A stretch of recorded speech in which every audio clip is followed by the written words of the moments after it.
Hi, marketers. This is Dots, and welcome to the Marketing Leadership Podcast. With me here is Ben Baker. He is the CEO, consultant, internal communications, storytelling, and change management at Your Brand Marketing. Your Brand Marketing. I will be discussing more about that at the end, but pretty really interesting stuff that I'll be discussing today. It's about internal communication and branding strategies for companies. If you're working in a mid-sized, even a small business, let alone enterprise, then this is the episode for you. And let's get right into it. Ben, welcome. How are you doing? Dots, thanks for having me on the show. I've been looking forward to this for a while, so let's get at this. I'm excited. I'm pumped. Let's start this. Same. But uh, a 5 second, if it's possible, history about your career.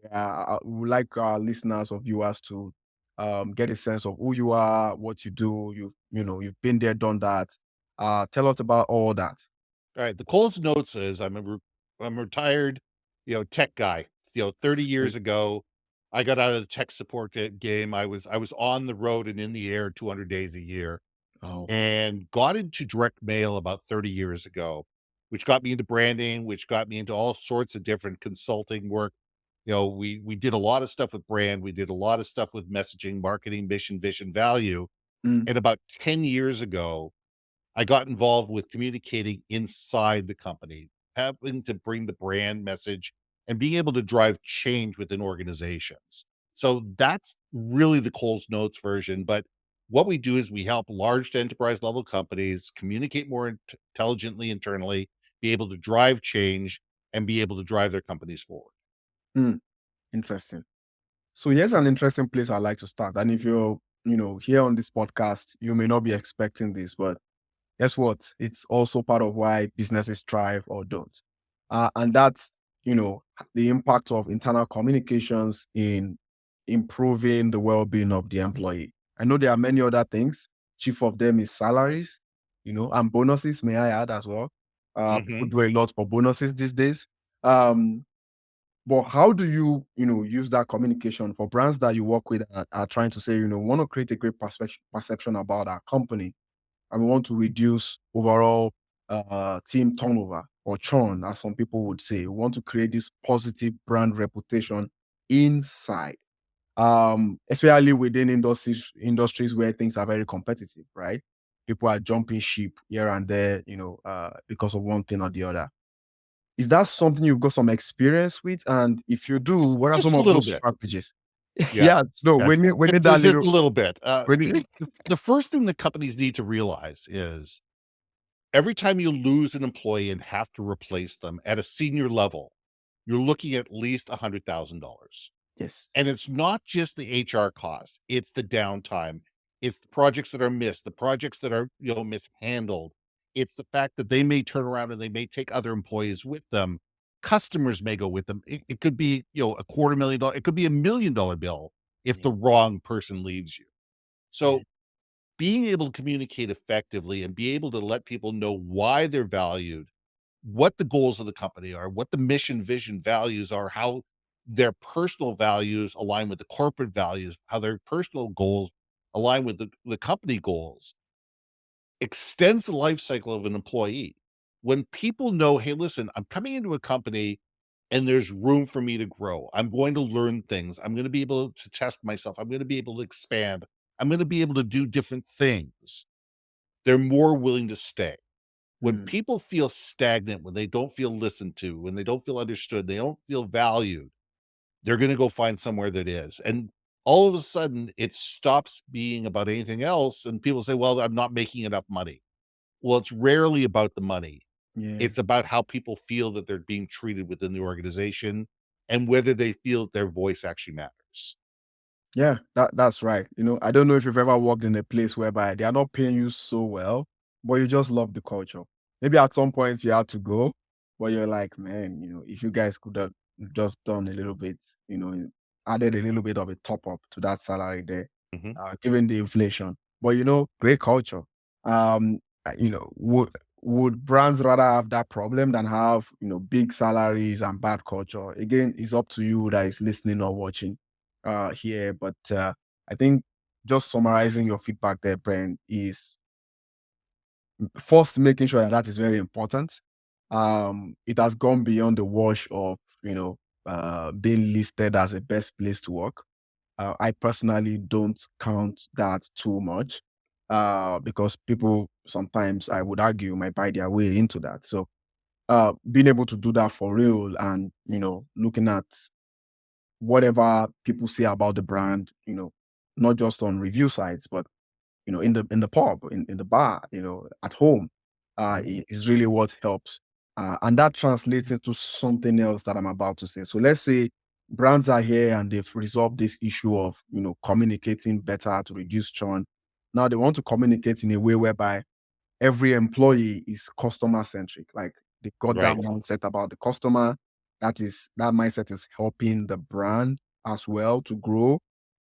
Is that something that you've done in a way? Again, what are some of the, I guess, internal communication, say, tactics or tools that we could use as marketers to drive that, and not just bring employees that just want to work, once it's 5 o'clock, they are off, and it's until the next paycheck.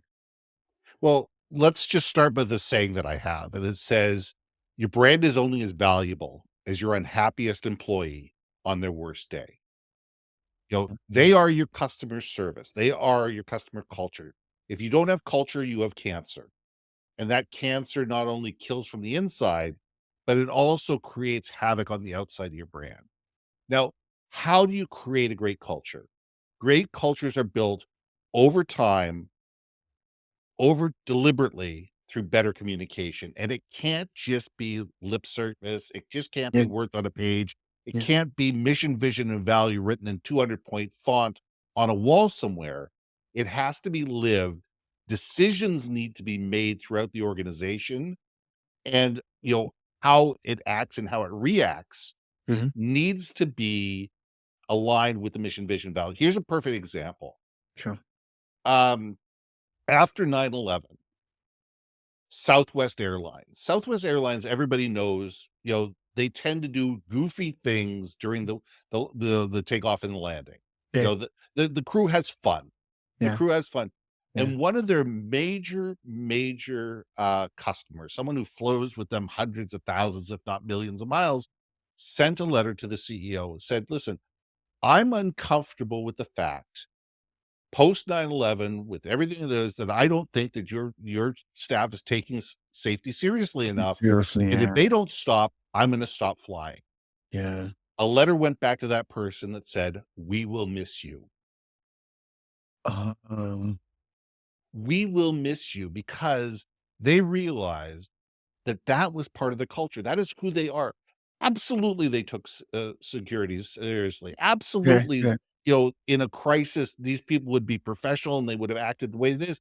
yeah, But they built their culture, they built their company on that almost indignant, relationship. yeah. And that is what that's what their employees expect, that's what their customers expect, that's what their brand is. And that's why people fly with them, is because there is that little differentiation. And they weren't willing to sacrifice who they were as a company because one or two people or 1,000 people were uncomfortable with that. That says they would rather sit there and say, "You know what? You have a choice which airline to fly. This is who we are. This is what we do. This is what we stand for. This is our mission. If you no longer align with it, we will miss you." I wasn't expecting that. So, first of all, you're right. And I think, when we talk about things like this, being customer centric, I often give this analogy. If Apple were to take on every feedback, even just from YouTubers alone, the iPhone will look a little bit different. Maybe it will look like a brush, a very ugly It brush. would not have anything to do with what it is today. Exactly. Exactly. So, majority obviously like the airline, but we got few people, and I call them customer man or woman risk, because whenever they get upset, instead of focusing on the orders at volume, you're running after those. But great decision there. That's a very perfect example as well, because I wasn't really expecting it to. So guys, you heard it. It's important to, of course, over time craft your culture. Yeah, This is, I would again say, that is always reinforced by communication. If there wasn't a good internal communication, then I'm willing to bet that, you know, there will no one will be standing by that feedback to that customer, right? They won't even be having the fun that they have because brand has communicated in a way that has allowed them to have that culture that is vibrant and they just have fun and so on and so forth, right? So, um, very, very key. Do not be a copycat. I'm sure, Ben might be re-emphasizing that in another example as we go on exactly. here. I mean, I got lots of examples that we can go through. I mean, it is Yeah, please, if you amazing have to one more, me. let's go. One more, okay, perfect example. Zappos. Zappos, everybody knows Zappos for customer service. Yeah, That's who they are. There is a story that goes through the Zappos network where a man calls up the customer service line and says, "I've got a problem." And it says, "What is it?" He says, "My wife died last week. This morning, 10 pairs of shoes showed up on my doorstep." The customer service person said, "I'm sorry. Let me take care of it." They refunded the shoes as they were. They said they sent a note to have the shoes picked up, took care of it right then and there, and then hung up. And that didn't stop there. What they did is they went and found out where the closest florist was. yeah, They had flowers delivered to this person's house on behalf of Zappos, s giving their condolences. Now, yeah. this person didn't have to call a manager. They didn't have to go to a committee meeting. They didn't have to submit a budget request. They Yeah, knew what was the right thing to do for their customers. They knew that being able to make it easy for this person to return the shoes that they obviously were never going to wear and be able to take a little bit of stress out of this person's life yeah, was going to build customer for life. Now, I've told that story on stage 300 times, 400 times, and I'm not the only person who's ever retold that story. yeah. Every single time it is, Zappos gets a brand kick Hmm. And and that's true. doesn't cost them a penny. So Yeah, even if it costs them $200, $300 to get those shoes brought back, including the flowers and everything, yeah, they probably made it over a million times. yeah, And yeah, that's because your people understand what your mission, vision, value is, and they're empowered to be able to make the decisions to do what's right, both for the company and for the customer. yeah. That's great because that ties into the question of how employees can be empowered to be Mhm, the brand ambassadors, right? And again, if you've been listening or watching this podcast for some time now, you know that when I talk marketing, I don't necessarily talk marketing in terms of, clicks and impressions. mhm. Marketing is part of a commercial system of sales. I've been doing a lot of sales this year, for example.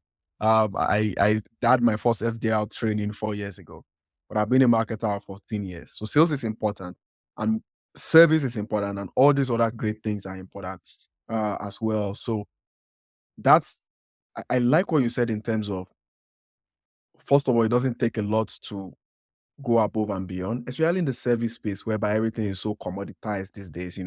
There are so many people to talk to, so why not just automate it all? AI guys, calm down, okay? It's yes, there will be AI, but we need humans. AI is just a tool. It's Yes, it's yet another tool from take it from somebody who's been doing the technology game since the 1980s. exactly. You know, AI is yet another tool in your toolbox. It's another arrow in your quiver.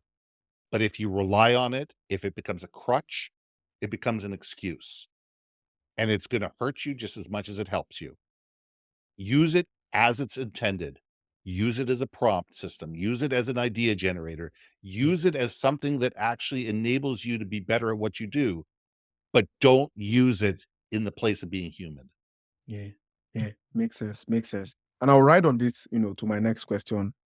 And that's taking it a step further, making employees marketers themselves. I think Yeah. it's Cisco that was trying to do this recently, but you know, I'm looking at the real side of it. So there are two aspects to this, and follow me here, Ben.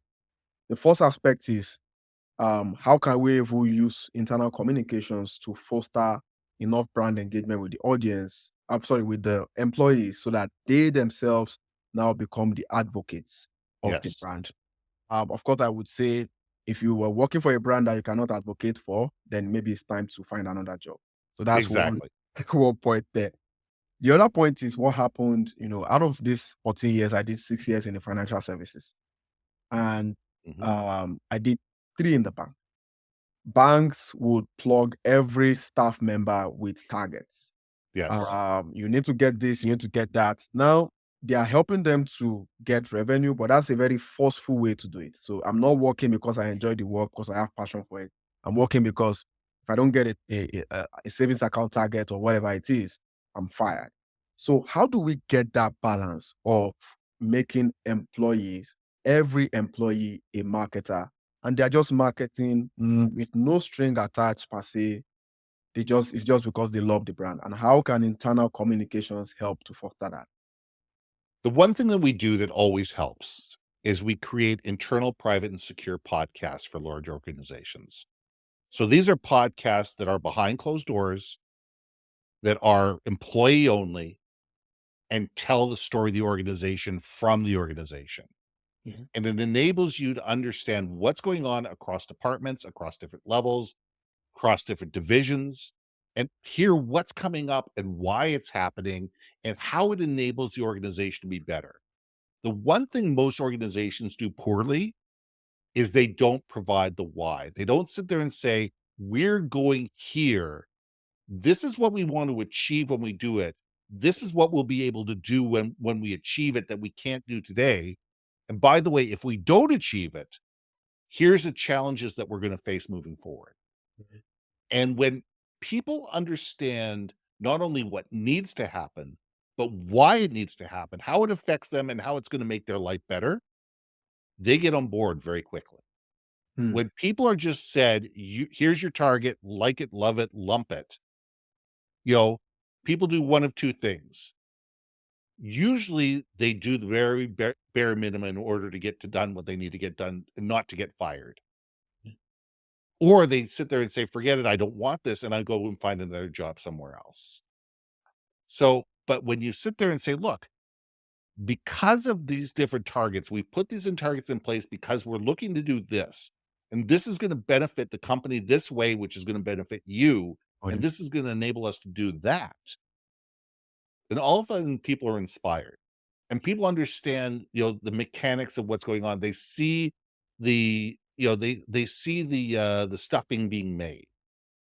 And that gives them stories to be able to tell to customers. So they can say, listen, can't tell you everything, but we're working on this new project Yeah. and this is going to be really cool. And it's going to enable us to do this. You know what? We're 6 to 9 months away from being able to tell you all the story, but I want you to know that this is coming. Yeah. And it allows salespeople to sit there and say, hey, listen, you know what? You want to get us into your Q3, Q4 sales cycle. You want to leave budget for this because it's coming and you're going to want this. And it builds that anticipation and it gives this people inside the company a little bit of information that they can sit there and say, hey, I know something that you don't, but Yeah. you're going to want to know this. Yeah. Interesting. Interesting. And I think um it's important to treat the communication in a very delicate way, so Absolutely. that it doesn't swing through different sides. I did enjoy my stint in internal communications. I would send an email back in the day. I was a junior, so there was an email I sent. I remember the logo was too big, and this is an email to 7,000 staff members. So um, doing those kinds of things, I've learned a lot through internal communications, even through the asset management companies that I've move to, and trying to layer what works, what doesn't work. Mhm, Maybe something else you can comment on before we go on the break is, especially with marketing, how you plan your communications around different departments. That was a big headache for me because mhm. I had people come in, say they wanted this to get out, and we had to tell them how they need to get out. Sometimes you have conflicting requests, and things like that. You don't want to leave any subsidiary out. Again, I worked with subsidiaries, um, and things like that. How do you borrow traffic, if I'm going to use that, internal traffic from the mother Yeah. brand with subsidiary. All that operational, again, chaos if not managed properly. So how do you coach leaders to navigate this so that, every stakeholder is happy? Using the word stakeholder here. I have a big sign, nobody can see it, but I have a big sign in my office that says, "Leave no person behind." And it's not just a saying, it's a mantra. Yeah. It's just sit there and say, "Okay, who are we missing? Who are we neglecting? Who are we ignoring? Who didn't we hear from?" And you're not gonna take everybody's opinion, and you're not gonna make everybody happy, and you're not gonna make everybody, skip down the aisle all at once holding hands, and somebody's gonna get mad. Yeah. However, the trick is to try to get people as little as mad as they can. If people sit there and say, "Okay, I was heard, I was listened to, I was kept informed, but they still did something else, and this is why." Okay, I can live with that. Or I may not be happy about it, but all right, I'll put up with it. But if people feel that constantly they're being ignored, if they're being sidelined, if they're being, marginalized, then you start running into problems, and you start running into departments not talking to each other, departments competing against, departments sabotaging each other. Yeah. I've seen departments sabotage each other Yeah. because it's my budget's bigger than your budget, or Yeah. my budget's more important than your budget. Yeah. And it's a matter of sitting there going from the very top, getting the C-suite to stop, stepping on each other's toes, to stop pulling the egos into play, and to sit there and say, what's important for the organization? Yeah. Never mind what's important for your fiefdom. What's important for the organization? What's important for the customer? Let's start building our communication based on that.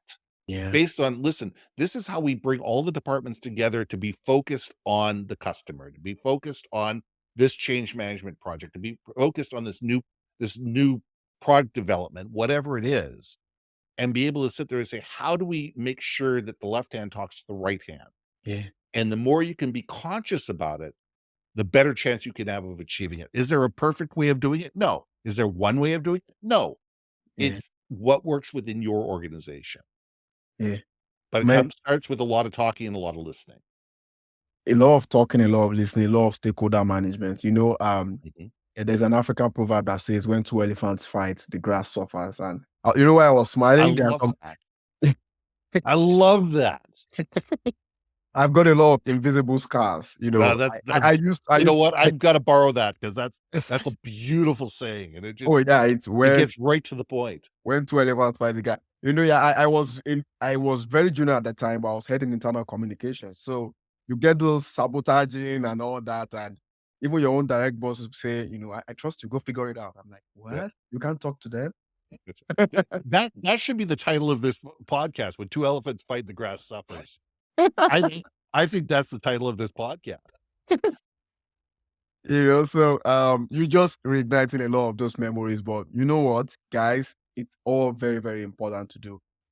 Small businesses may not have issues with this because there's not too many complexities. But when you start to get to mid-size to Mhm. enterprise, then yes, true chaos goes on, and you need to be able to apply some of the things that, if not all that Ben is saying, again, depending on your situation, to be able to navigate this, and so everybody's happy and no one is left behind. But Just like in let's take it there. It says that small companies, small problems, big companies, big problems. There's no question about it. But the small companies still have small problems. yeah, And for them, they're big problems. yeah, So you can have 5 employees, but if 5 employees are sitting there with everybody's ego on the table, that no one's listening to each other, nobody's communicating with each other, everybody's got their own agenda and their own biases, that company's going to fail. give me five co-founders, for example. Oh my God. I was working with a company with 8 co-founders, and I looked at them and I said, "Who's paying for this?" And they all looked at each other. I said, "Gentlemen, call me when you guys figure that one out." And I walked out of the room because there was no consensus of how this was gonna be paid for. Yeah, And I'm sitting there going, there's no point me sitting in a room giving you a whole bunch of consulting if you guys don't even know who's gonna pay for it. Yeah. Yeah. I'm doing a bit of a gig currently as well, like that, where there's the founder and there's like the GM and there's like the CEO, and you can see there's a few things going on. I'm like, well, so to one party, I'm saying, well, these decisions are business decisions.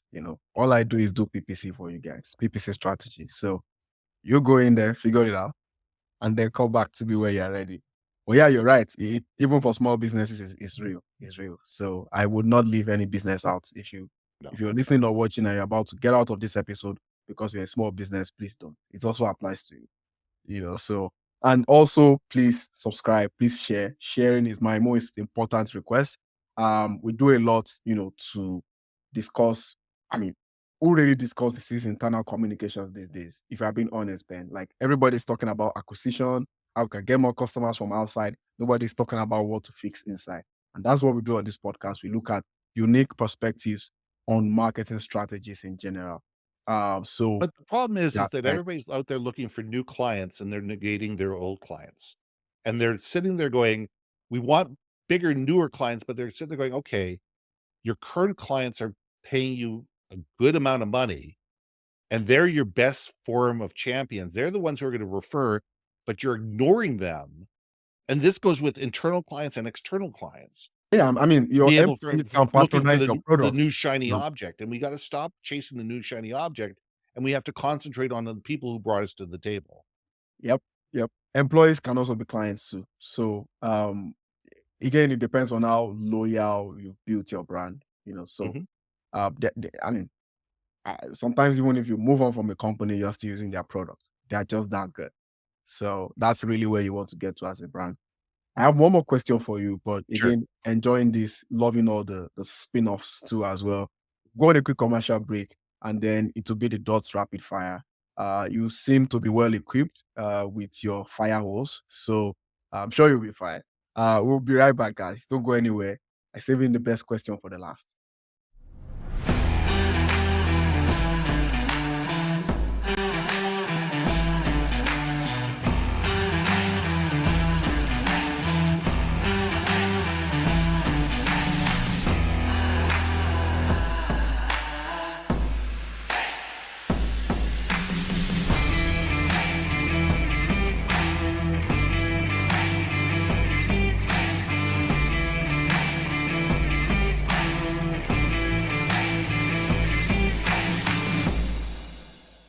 Guys, welcome back. So, like I said, it's the dots rapid fire.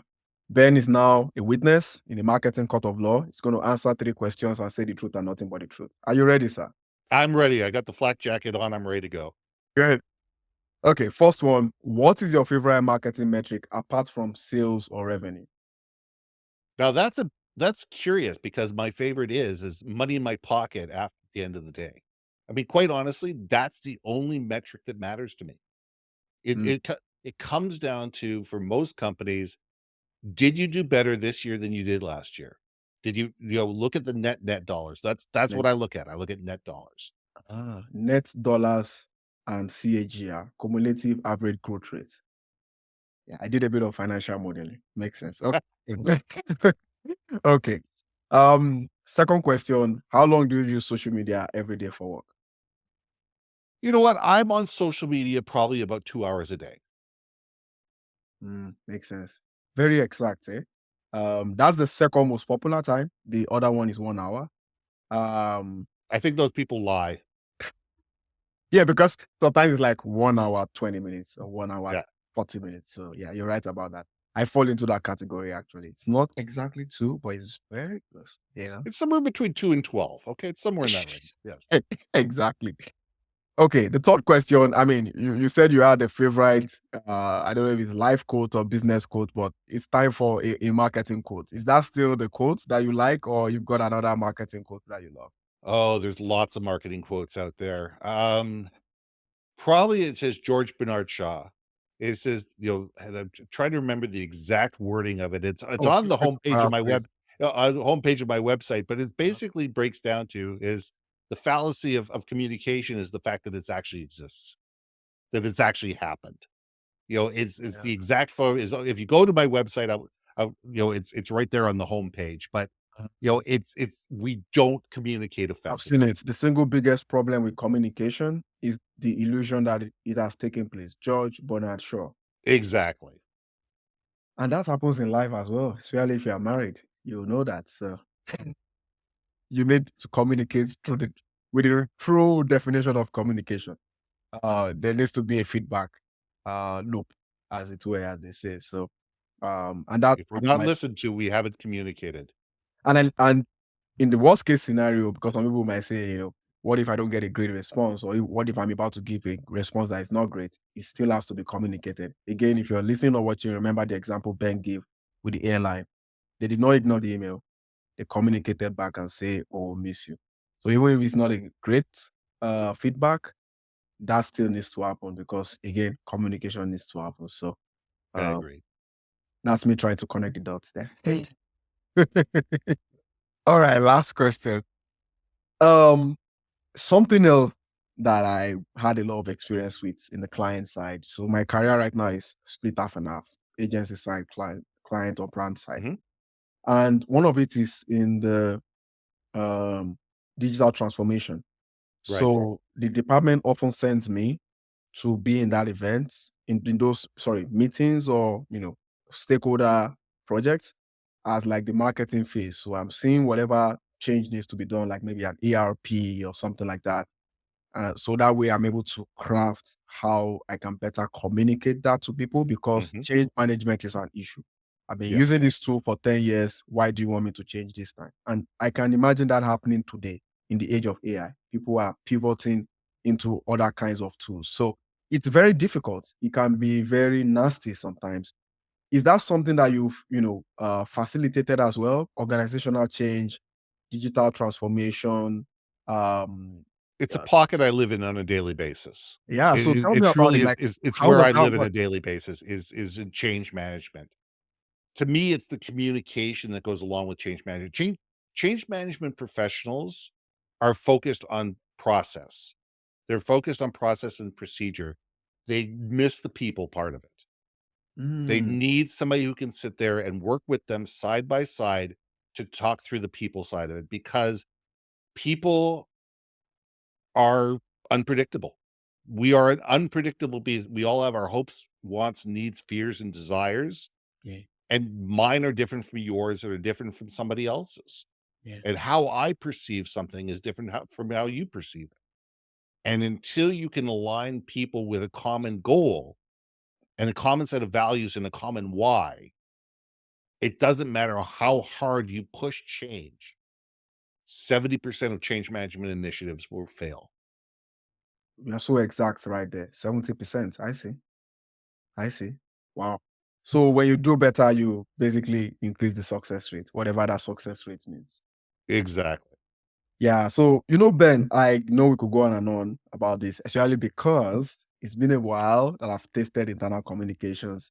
I do that with my company, Content Allies, where I work. I do more of that sometimes with Listen Network, but, again, these are not very big businesses. We do what you can, but yeah, it's really, really great getting your experience on especially how it works from a world class perspective. Not to say my experience wasn't world class, but it gives a much more updated angle to that marketing wisdom. So thank you so much. And where can people find you? Where can people follow you?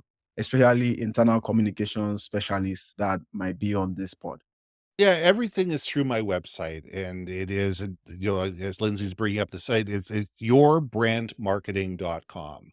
That's yourbrandmarketing.com. People can connect with me for a 30-minute free consultation. They can get to my social media. They can download all my ebooks. They can find the 2 books I've written, my course on podcasting.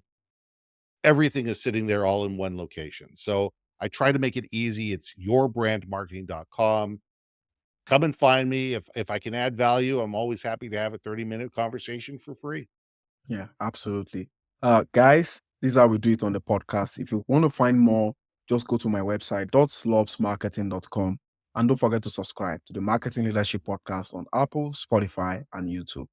I'd like to thank Desk Creek Content Allies and Listen Network for supporting us through what I term a rainfall of episodes. Stay with us until next time. Connect the dots. Thank you for listening to the Marketing Leadership Podcast, brought to you by Dots Loves Marketing. There will be links to any resources mentioned in today's show notes. If you enjoyed this episode, please leave a 5-star review and be sure to subscribe so you never miss an episode.